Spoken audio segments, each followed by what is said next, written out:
On a souvent taxé la musique contemporaine comme une musique hermétique, froide, etc. Et vraiment, ma préoccupation a toujours été avant tout, de transmettre des émotions.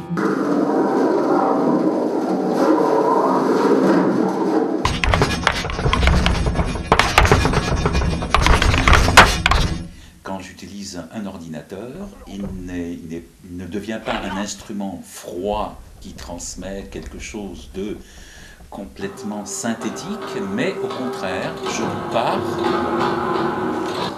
matériel. Lui est simplement un moyen technique pour ensuite, pour transmettre les émotions.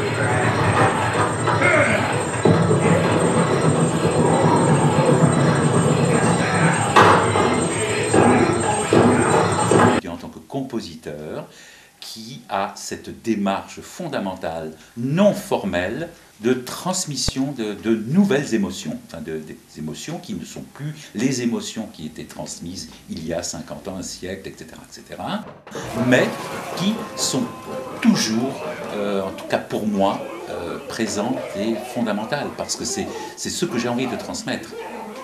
C'est pas l'outil qui transmet, c'est moi.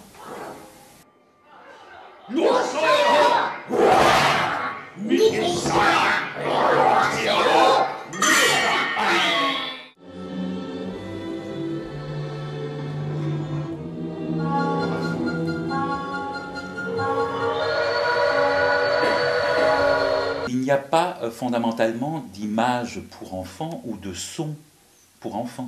Mais par contre, il se destine à une part chez l'enfant et l'adulte, cette part de rêverie qui lui permettra ensuite de pouvoir inventer son propre imaginaire. Voilà.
La langue française, ce n'est pas ma langue maternelle, pas l'oublier.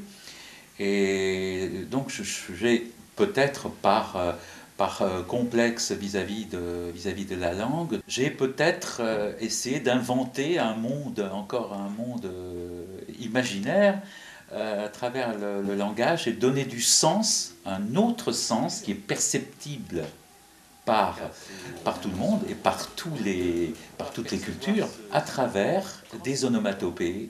Il est vrai qu'à travers ces onomatopées, on peut retrouver des langues qui rappellent des langues connues, vraiment. On peut, à un moment donné, tiens, ça me rappelle la langue inuite, le russe, le slovène, l'italien ou je ne sais quelle langue, une langue simplement de... C'est le porc-pied, c'est la galette, le stano. Et le porc-pied, c'est le bonnet, c'est qui est. En quel est-ce que tu l'as poigné?